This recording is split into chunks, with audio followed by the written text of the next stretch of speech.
The legislative session is now underway, and the first issue being tackled is energy costs. This is something that the governor talked about yesterday in his State of the State address. And today, the Energy Committee actually held their first meeting. Your chief political reporter, Susan Raff, live in Hartford tonight, where that meeting took place. Susan.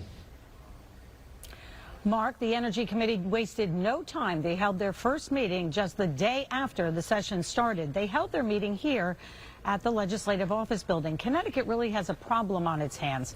It must reduce the cost of electricity, but it also has to increase supply to meet demand.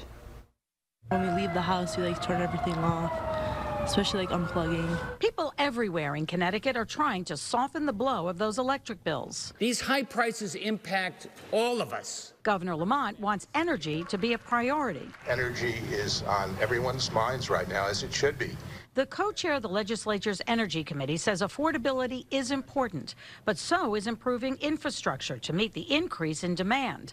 At Thursday's meeting, there were lawmakers, energy experts, and Eversource. Well, the transmission system had a major expansion in the 1940s and 1950s due to economic load growth, and so those facilities are aging and need to be replaced. Replacing transmission will be expensive and could take years. Right before the start of the legislative session, Eversource sent letters to lawmakers and town leaders saying without more money, they would cut back. They blame state regulators.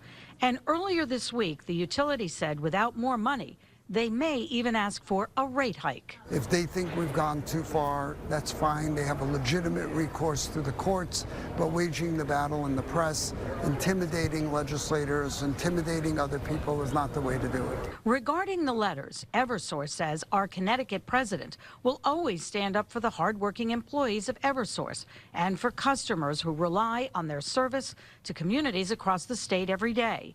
All of this comes at a heated time.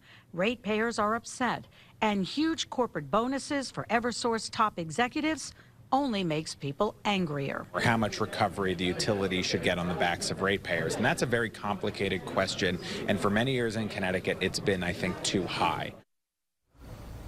Complicated to say the least. In fact, there will be many more hearings like today's to come. In the meantime, Eversource has not asked for a rate increase since 2018. So the big question now is, will they ask for a rate increase again, considering they have to meet or cover those long-term investments?